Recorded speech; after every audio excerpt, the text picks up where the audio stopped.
Hello, my lovely viewers and my dear students. Welcome to my math distance learning class.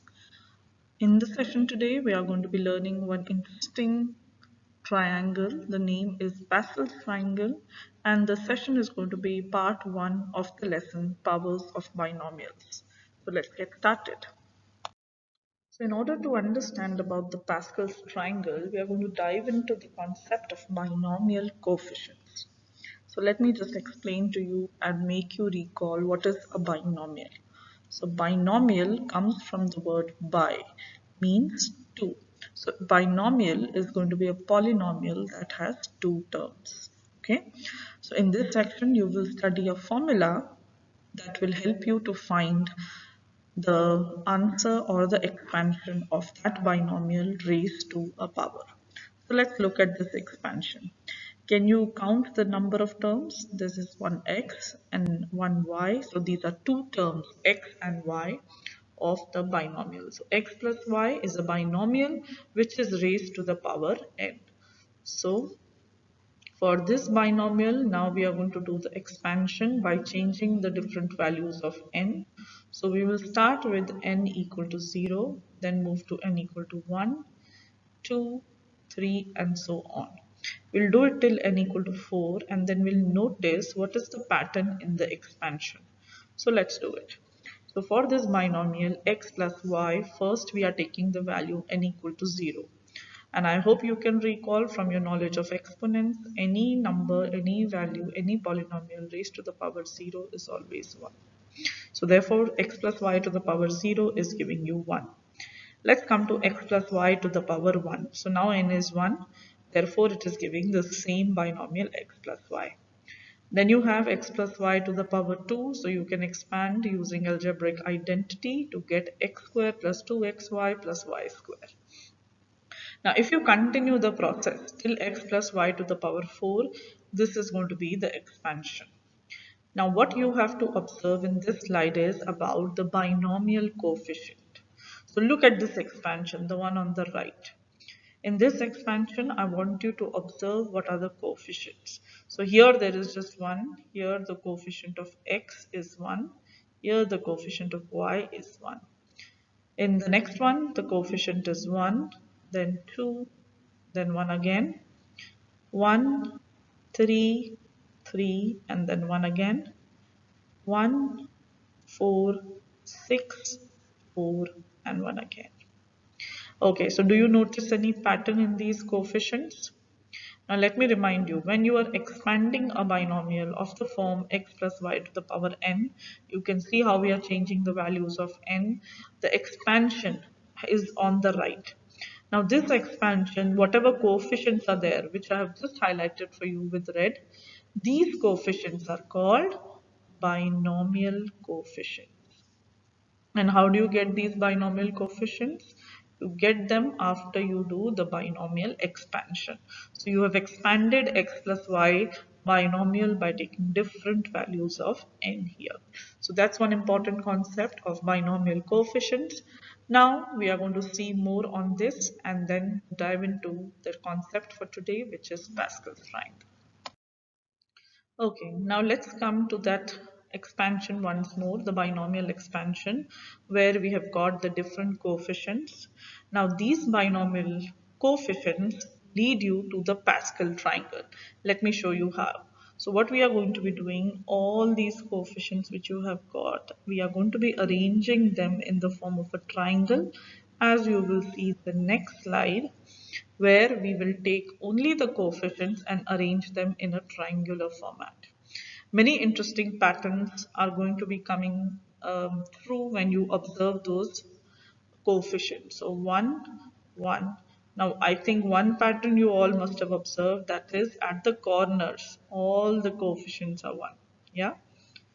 And in the middle you have other different numbers. Now let's go to the next slide and see how these binomial coefficients are related or lead you to the Pascal's triangle. That is what I want you to observe. So this will lead to the Pascal's triangle. So very interesting triangle. Let's see how it looks.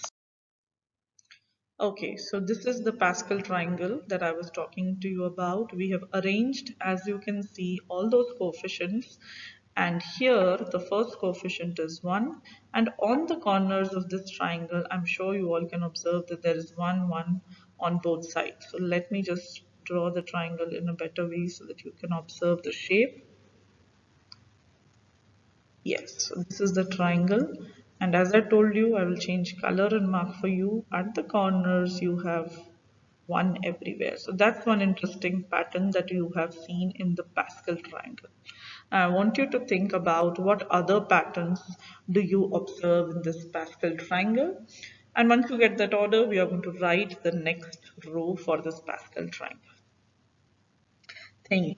And maybe let me just change the color and give you a hint. We already observed about the 1. Now observe about the numbers which are left out apart from the 1. The number 2, 3, 4, 6, and so on. All these numbers which I've highlighted in purple color. Think how we can get this number from the previous row. Okay, I'm sure you have observed that there is an adding order which is true. So if you take this row and you add 1 with 1, what you are getting? The next number 2.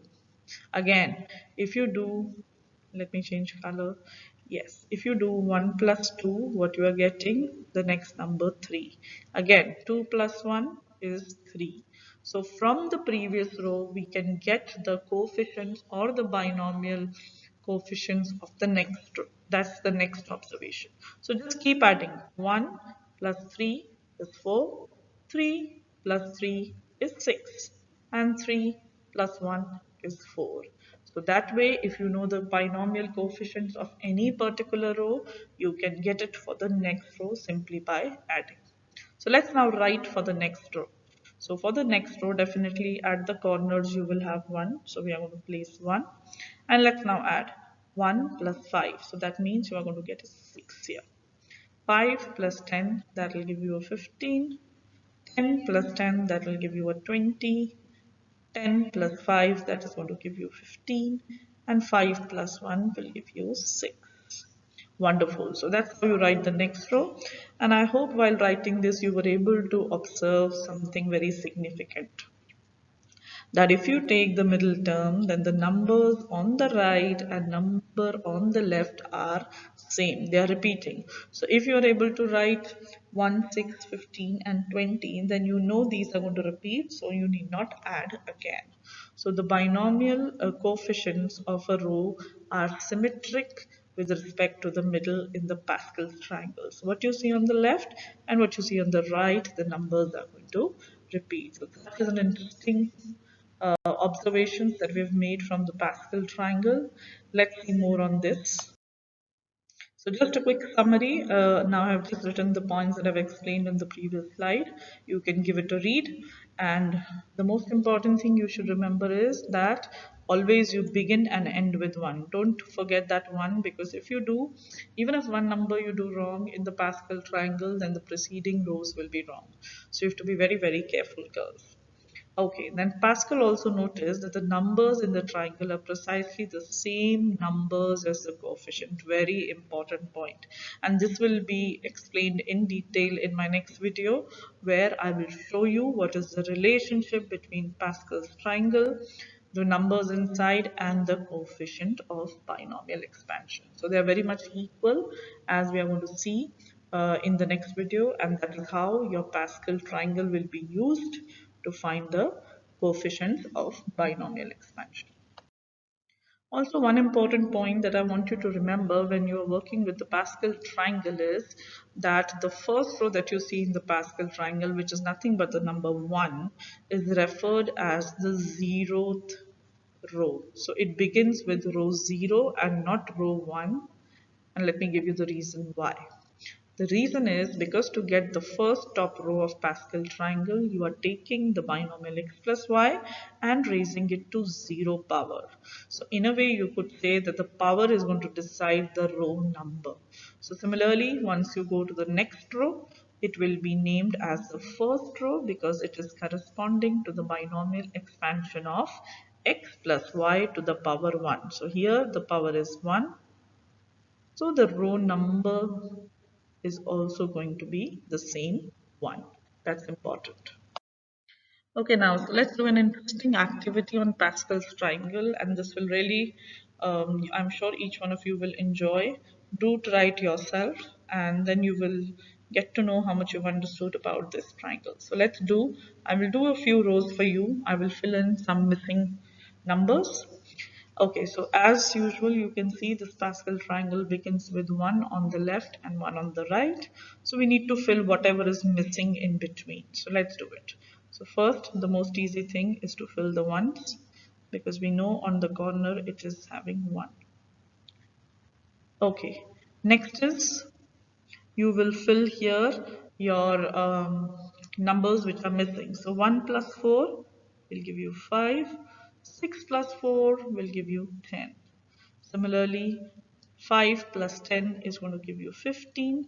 And because you saw that the Pascal triangle is symmetric, so on the left of the 20 is 1, 6, 15. So here it will also be 15, 6 and 1. Okay, let's come to the next row. So let me also number. This is row 5, row 6, 7, 8, 9 and finally 10. So let's add up. 1 plus 6 is going to give you 7. 15 plus 6 is going to give you 21. 20 plus 15 is going to give you 35. And again, because it is symmetric, 7 is going to be coming here. Okay, 1 plus 7 is 8. 21 plus 7 is 28. Similarly, here also you will repeat the same numbers 8 and 28. So I hope you are able to understand and establish how we are filling these numbers in each row looking at the previous row. Let's complete it now. This is 70. This is 56 and again the same symmetric number. Okay, so the last row is already filled. Let's fill the second last row. So 1 plus 8 is 9. Again here let's do it together 9. Now 28 plus 8 is 36. So it becomes 36 here as well. And once you get that one, let's now do the remaining 28 plus 56. That is going to give you 84. So let me write 84 here, 84 here. Next, it is 56 plus 70. So which is going to give you 126 here. And the number repeats 126. So that's how we have filled the entire Pascal's triangle, and from row 0 to row 10, this is how the numbers inside will look in the Pascal triangle. I hope you enjoyed the activity as much as I did. Until then, this is Ms. Ruchika signing off from the session. See you in my next video where we'll do more on Pascal's triangle and use it to find the binomial coefficients. If you liked the video, don't forget to like, share and subscribe to my channel. Bye girls.